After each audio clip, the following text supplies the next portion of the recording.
শোনো শোনো গ্রামবাসী, রাত 10টা বেজে গেছে। এখন ওই মাথা কাটা রাক্ষসটার আসার সময় হয়ে গেছে।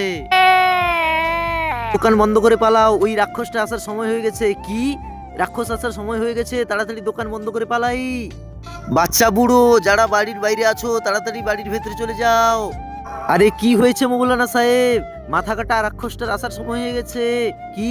তাড়াতাড়ি পালাই, সবাই তাড়াতাড়ি পালাও। ওই রাক্ষসীরা আমাদের শক্তিমানকে বন্দি করে ফেলেছে, তাই আমাদের কেউ আর বাঁচাতে পারবে না। কি হয়েছে মৌলানা সাহেব?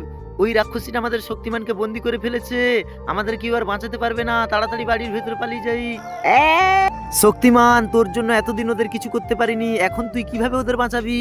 একবার শুধু আমাকে ছেড়ে দে, তারপর দেখবো তুই ওদের কি করতে পারিস। যা মাথা কাটা রাক্ষস, তুই ওদেরকে শেষ করে ফেল। মাথা কাটা রাক্ষস, আমাকে কিছু করো না, আমি তোমার কোনো কিছু ক্ষতি করিনি। এখন তোকে শেষ করে ফেলবো। শক্তিমান, আমি তোমাকে একটা জিনিস দিচ্ছি যা তোমাকে বিপদে তোমাকে সাহায্য করতে পারবে। কন্নু, আমি চলে এসেছি। ওকে ডাকলে ও তোমাকে সাহায্য করবে। কন্নু, আমি তোকে বলেছি না, আমি থাকতে তুই ওদের কোনো ক্ষতি করতে পারবি না। তুই এখন ভোগে যা। শক্তিমান, আমি জানতাম তুমি চলে আসবে। শক্তিমান, তুমি মুক্ত হলে কি করে? শক্তিমান, তুমি আমাকে রক্ষা করার জন্য অনেক ধন্যবাদ। আমি থাকতে এই মহল্লার আমি কোনো ক্ষতি হতে দেব না। ভিডিওতে একটি লাইক করুন, পার্ট 2 দেখতে চাইলে কমেন্ট করুন।